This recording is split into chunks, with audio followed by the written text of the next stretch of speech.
Gente, é com muito prazer que eu estou aqui respondendo as perguntas que foram feitas e ainda não foram respondidas da minha live com a Adele no dia 10 de junho. Né? Então vamos lá rapidinho para todos. Olha, Luiz Augusto, do Conselho da Adele, poderia estimar o quantos por cento será o e-commerce vai absorver das vendas? Luiz Augusto, não tem esse dado não existe e eu poderia chutar para você. O que se sabe é que vai aumentar bastante o e-commerce a partir daquilo que eu chamei de alfabetização de todos nós nos meios eletrônicos. Então, o comércio eletrônico vai aumentar um pouco. Agora, não se sabe no longo prazo como que o consumidor vai reagir, se vai aumentar 10%, 30%. Há fontes que falam em 10%, há fontes que falam até 30% a mais. Mas esse dado não tem confiabilidade, não tem, porque eu repito, né, é impossível fazer previsões sobre fatos e dados que não tenham regularidade. Esse é um deles que vai depender do comportamento das pessoas, então é muito difícil fazer qualquer previsão. É o Cláudio, da cliente Adele, na sua análise, por que a Ford Caminhões abandonou o Brasil? Na pesquisa que eu fiz e que conversa, eu fiz agora uma live há pouco tempo com a Ford, né, com o Consórcio Nacional Ford, e o problema é que o mercado da Ford Caminhões no Brasil era muito pequeno, e a Ford, ela, numa decisão global, ela decidiu encerrar algumas plantas no mundo inteiro, né? E uma delas foi a do Brasil, porque não tinha a participação da Ford Caminhões no Brasil, não tem significância, né, muito grande para a companhia, em função da companhia, então ela tem uma política de caixa forte, né, a Ford de uns anos para cá.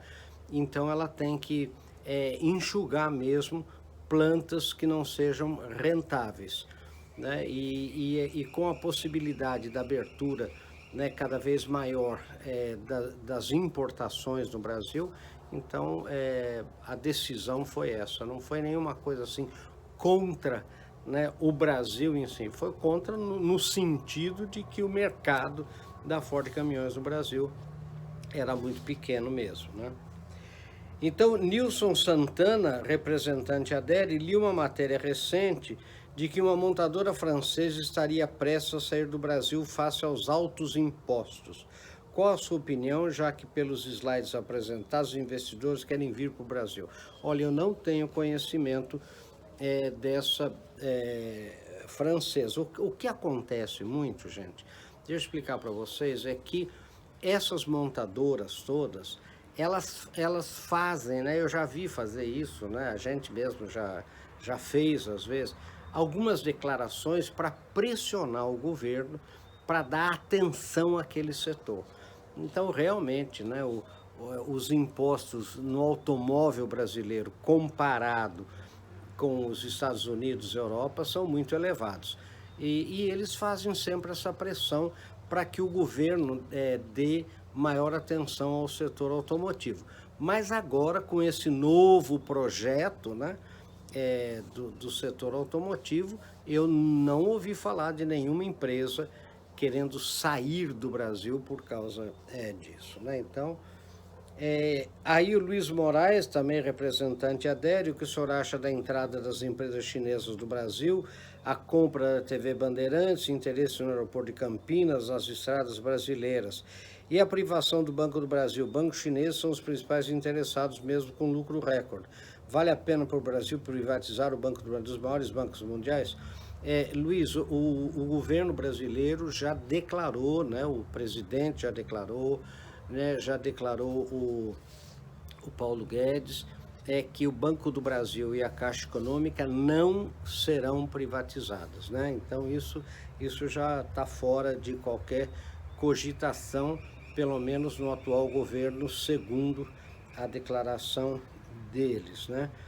E a vinda de empresas japonesas no Brasil depende se o setor é muito estratégico, depende Nós não podemos ser contra o capital externo, simplesmente por ser chinês, comprando uma ou outra empresa, ou mesmo, né, uma privatização ou outra. O que não pode é a China comprar o Brasil, né? Isso, realmente, eu acho que a gente está agora mais alerta em relação a isso, né? E a própria pressão da população está fazendo com que o Congresso tome algumas medidas, né, o próprio governo, para impedir essa excessiva participação, principalmente em setores estratégicos no Brasil. Eles têm muito problema, né, na China com segurança alimentar, ou seja, eles têm 1 bilhão e 400 milhões de pessoas para alimentar, então eles têm realmente muito interesse nas empresas brasileiras, principalmente do setor do agronegócio, mas também outros países, como Estados Unidos, também estão de olho, né, nessa invasão possível, né, invasão chinesa, comprando empresas brasileiras, né? Então, agora, esses interesses, por exemplo, nas privatizações, eu não vejo... E a compra da TV Bandeirantes foi na verdade, não foi uma venda, né? Mas realmente ela é preocupante nesse sentido, que tem um acordo, como com a Globo também, né? Um acordo, né, com a TV chinesa, que é estatal, aí que a gente fica preocupado, né? Na troca de notícias, de tecnologia, etc. Mas isso é muito difícil, né, a gente impedir, né? Porque daí a gente está impedindo, né, a iniciativa privada de fazer o que ela quer, né? Então precisa pensar bem em como restringir, né? O Paulo Godoy, gerente regional Sudeste, professor, em sua visão, como os países indústria podem ganhar competitividade diante da China, que tem hoje escala e baixo custo de produção? É isso que eu comentei, quer dizer, o Ocidente está acordando para a excessiva dependência do Ocidente, não é só do Brasil, da China, né? E existe aí, né, a China fez realmente nessa estratégia geopolítica de fazer dumping nos seus produtos, principalmente em áreas sensíveis ao Ocidente, como a indústria têxtil, como a indústria calçadista, né? Como a indústria de eletroeletrônicos e a indústria química. E isso, ela quebrou mesmo, né, essas indústrias no Ocidente, subsidiando, né, empresas chinesas de maneira antiética. Mas isso todo mundo já sabia que estava acontecendo, e agora, com o Covid-19, todo mundo ficou assustado de ver a dependência do Ocidente, inclusive americana, né, da indústria chinesa, e isso deve mudar um pouco o cenário geopolítico e industrial do mundo a partir de agora. Então, e o baixo custo lá de produção na China, ele é teoricamente devido aos trabalhadores não terem nenhum tipo de benefício, ou muito pouco benefício, comparando com o Brasil, e isso faz com que esses movimentos na própria China comecem a crescer, e os custos da China hoje já não são aqueles que eram lá atrás, né? Já são custos mais elevados, mas o Ocidente está fazendo esse tipo de barreira, né? Lembrem que o Japão está subsidiando empresas japonesas para sair do Japão, os Estados Unidos a mesma coisa, a França a mesma coisa, e isso deve acontecer, né? Cliente da Deli de pintura automotiva, os chineses conseguem comprar as empresas que estão quebradas no Brasil? Conseguem, né? Eles têm muito dinheiro. Agora, precisa ver como vai ser essa guerra entre o Ocidente e a China. Como vai ser a guerra entre os Estados Unidos e a China, por exemplo. Então, tem muita empresa americana e europeia também comprando empresas brasileiras, né, que estão em dificuldade por causa dessa crise. Então, não é assim uma avalanche exclusiva, né, de empresas. E é bom que o Brasil receba investimentos diversificados, né, investimentos de empresas. Eu conheço, por exemplo, né, a gente trabalha com isso, né, muitas empresas francesas, muitas empresas espanholas, porque a Espanha está numa crise, muita empresa espanhola, né, vindo para o Brasil, comprando o Brasil, empresas israelenses, né, vindo para o Brasil e empresas americanas, é claro, além da chinesa. Acontece que os chineses chamam muita atenção, né, principalmente agora, por causa do Covid, fica todo mundo assustado, os chineses estão comprando, mas tem muito investimento de outros países também, né. Júnior Ferreira Abreu e Silva, que é cliente, adere. Qual a estimativa temporal de duração da aceleração econômica na construção civil no Brasil? Olha, gente, o que a gente está vendo é que o Brasil é capaz de sair. Gente, nada vai acontecer muito acelerado, até depende, né? Depende da conjuntura política, depende, né, de uma porção de coisas internas, mas a gente acredita que a partir do primeiro semestre do ano que vem, as coisas comecem a crescer mais aceleradamente, né? Agora nós vamos ter um crescimento, né, a partir do fim dessa pandemia, já no segundo semestre deste ano, lá no fim do ano, começo do ano que vem, e no segundo semestre de 2021 é que a coisa deverá se acelerar mais, né? A construção civil está retomando agora, né? Eu fiz agora mesmo uma live com o pessoal da construção civil e eles estão me dizendo exatamente isso, né? O senhor acha que as políticas atuais, principalmente na área ambiental, podem atrapalhar o crescimento do Brasil? Sandra, papelaria Giz de Cera, cliente adere. Sandra, não acredito não, pelo contrário, eu acredito, olha, eu sou o primeiro professor de Ecologia Humana do Brasil. Se você entrar no meu site, marins.com.br, hoje mesmo, você vai ver lá na primeira página do site a história minha com estudos ambientais no Brasil, né? Fui o primeiro, em 1973, lá na Universidade Federal de São Carlos. E eu quero dizer uma coisa para você, não tá, isso tudo é muito papo de ONG, né, de que o Brasil está destruindo, que o Brasil que a política ambiental brasileira é errada, não é não, viu? Então tem muita coisa aí, tem muito interesse internacional nas áreas preservadas brasileiras, e não está invadindo a área preservada, não está mudando nenhum tipo de política, não, este governo. O que aconteceu nos governos anteriores realmente, eu sou antropólogo, uma excessiva e, deixa eu falar para você, criminosa demarcação de áreas indígenas, de quilombolas, etc., com laudos falsos.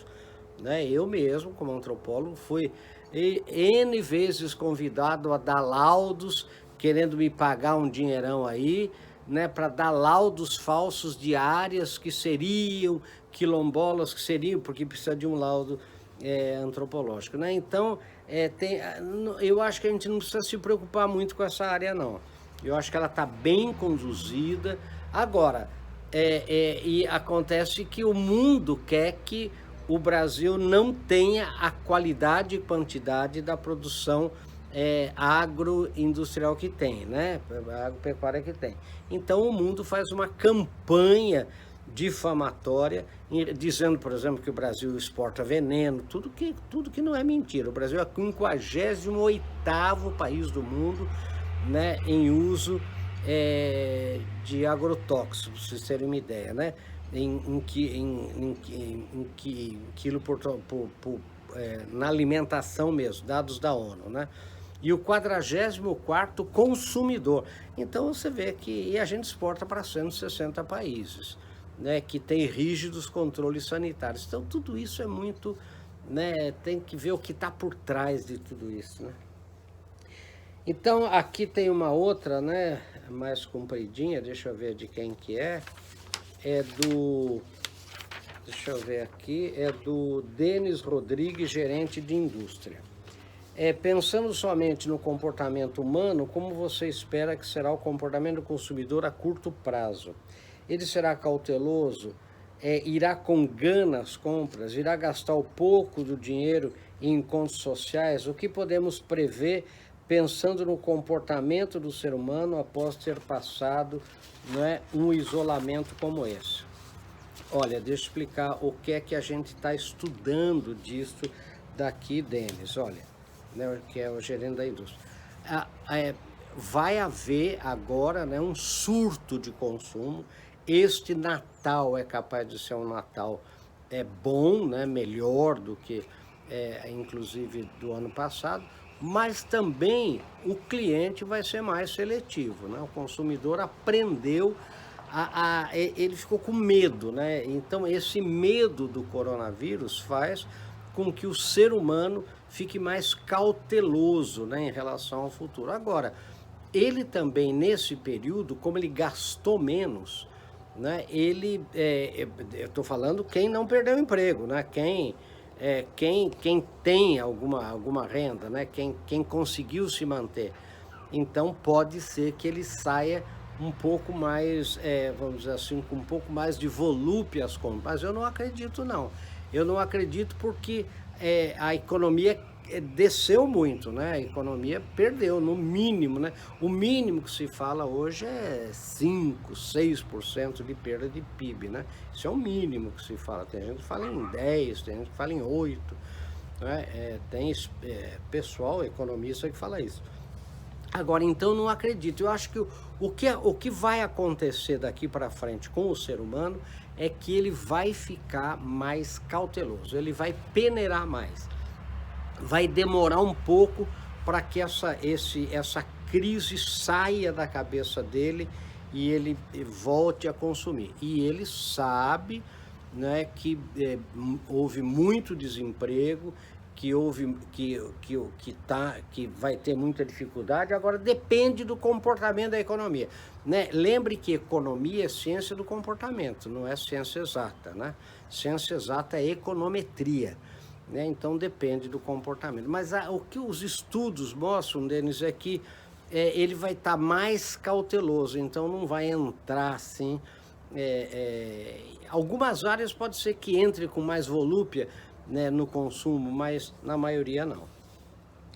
Né, também o Denis, de novo, né, boa parte das oportunidades geradas do segmento industrial da Adério são obtidas através do conhecimento e visitas na linha de produção do cliente. Acreditamos que a abertura para visitas a fábricas dos clientes correrá gradualmente. Como estimular que o cliente queira a nossa visita? O representante deve demonstrar conhecimento dos problemas do cliente, desde já à distância, remotamente a ele. Que outras alternativas podemos pensar?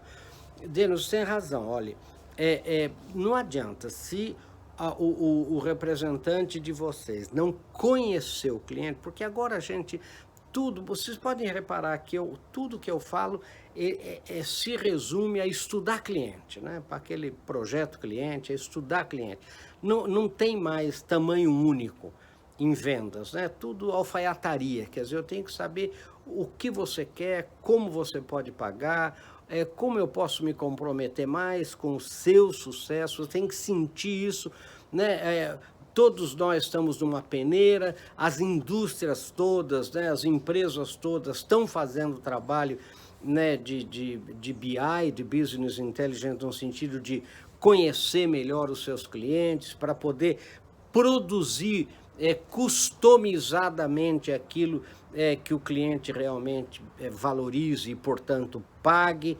Então, precisa muito esse contato com o cliente. Eu não acredito, Denis, nisso que você falou, que o fornecedor, a indústria não vai impedir a visita. Eu acho que o que vai demorar aqui é a visita de clientes em geral, aquelas aberturas, pode demorar um pouco mais, né? Mas também não, por causa da pandemia, mas um representante, né? Um fornecedor que queira ter mais contato com a indústria, eu acho que pelo contrário, acho que vai ser valorizado isso, né? Então, agora, hoje existem meios à distância, não é, que podem fazer com que o representante ele conheça à distância, às vezes tão bem quanto indo visitar, principalmente em algumas áreas, por exemplo.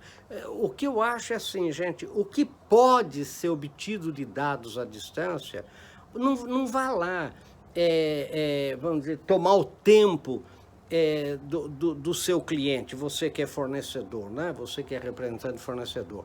Então faça a lição de casa. A lição de casa hoje é fundamental. A pré-venda hoje é fundamental. Daí você vai lá já com as perguntas certas, para realmente, não vai... Deixa eu falar uma coisa, gente. Parem com essa coisa muito de querer fazer farol. Deixa eu explicar o que eu quero dizer. Você tem que ir no cliente genuinamente para conhecer o cliente, para saber de que maneira você pode servi-lo melhor. Não vá no cliente para mostrar para ele, entre aspas, demonstrar que você está interessado, porque ele percebe que você está lá para tomar o tempo dele. Não, você tem que ir lá realmente para conhecer, para se aprofundar, para ver que produtos você pode desenvolver em função da realidade concreta daquele cliente. Sabe, gente, eu conheço muita gente que quer fazer... Eu vejo aqui na fazenda, né, onde eu moro, né, vem gente aqui que parece que está sem serviço, né? Vem aqui, ô professor, como é que tá? E aí a produção, e a fazenda, e o gado, né? E os cavalos. Quer dizer, gente, ele veio tomar meu tempo, né? Ele não veio aqui com perguntas prontas para me fazer, no sentido de poder me atender melhor com o defensivo dele, com o produto de nutrição animal dele. Não, a gente está vendo que ele está aqui para fazer um marketingzinho. Quer dizer, isso não pega mais, viu, gente? Isso eu quero ser bem sincero para vocês. Não é? Tem um anônimo aqui. Muitos executivos demonstram claramente que sabiam que ao longo dos anos suas empresas acabariam se acomodando, fazendo o que sempre fizeram, com apenas algumas melhorias incrementais. Agora esse tempo acabou? Eu acredito que sim. Porque nessa peneirada, o cliente mais exigente só vai passar quem é muito bom. Então, quem realmente se acomodou, quem vai ter muita dificuldade, sabe, gente? E agora é hora de...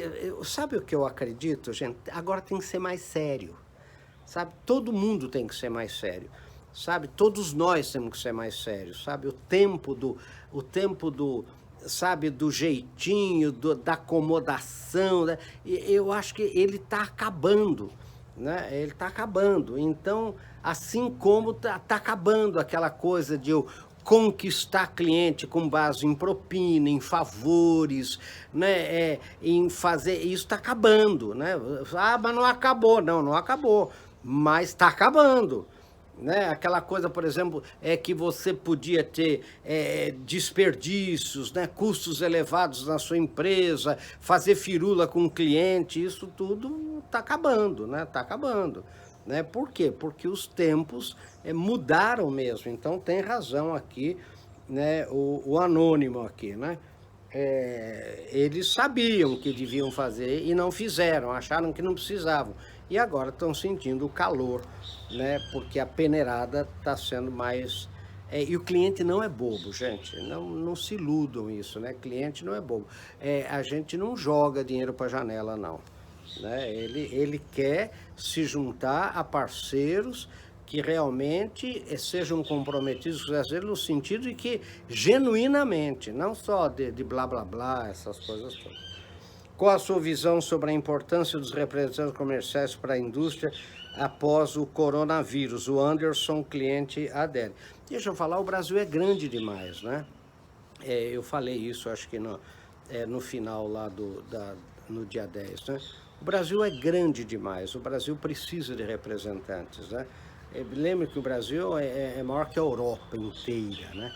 Então é maior que os Estados Unidos continental, né? Então vocês imaginem que a importância do representante vai ser sempre muito grande, sempre valorizada. Agora, de bons representantes, sabe? Eu acho também que representante que tem o meu território, aquilo que eu falei, né? Eu tenho um território exclusivo que eu que eu cuido. E se eu não cuidar dele, se eu não vender, se eu tiver 200 pastas, vamos dizer assim, né? Eu vendo isso, mais aquilo, mais aquilo, mais aquilo, mais aquilo, esse representante não vai passar na peneira da crise no longo prazo. Então, as indústrias, eu sei porque eu trabalho com indústrias, né?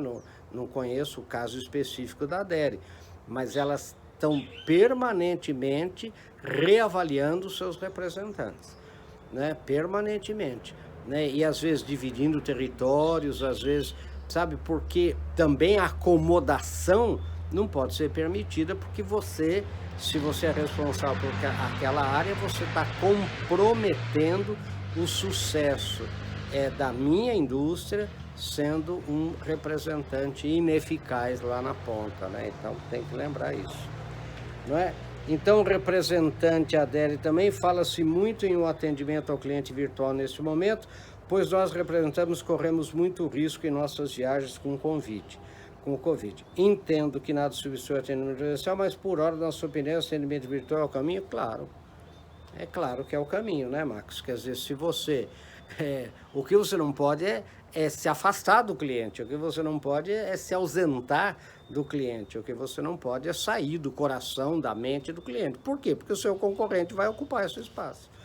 Então, se você não pode ir presencialmente, né, se você até agora ficou ausente, você correu um risco muito grande, né? Então, eu vejo, por exemplo, nós aqui, né, uma empresa pequena, e a gente está toda hora, né, em contato com o cliente. Como é que não é? A gente não pode, por enquanto, né, viajar muito, ir lá, né, no cliente, mas a gente está todo dia falando com ele, se colocando à disposição, vendo o que mais, como é que está a situação, quer dizer, mas não querendo, porque aí é que tem, aí você tem que ter um bom senso, né, um timing bom. Você tem que saber, eu vou ligar para o cliente para falar o que para ele? Porque se eu ligar para o cliente, entrar em contato com ele para falar abobrinha, para tomar o tempo dele, para dizer, e aí, difícil, né? Que situação, sabe? Quer dizer, o que você vai dizer para ele? Você preparou alguma coisa? Você estudou esse cliente antes? Então, pense nisso.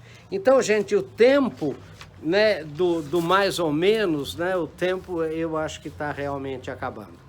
Tá bom, gente? Muito obrigado a vocês. Tem aí o meu contato novamente, disponho da gente, né? E muito sucesso. Para mim é sempre um prazer estar falando com vocês, amigos, vocês representantes, vocês clientes e vocês da própria Adere, né? Uma empresa que orgulha o Brasil. Sucesso, gente. Pense nisso.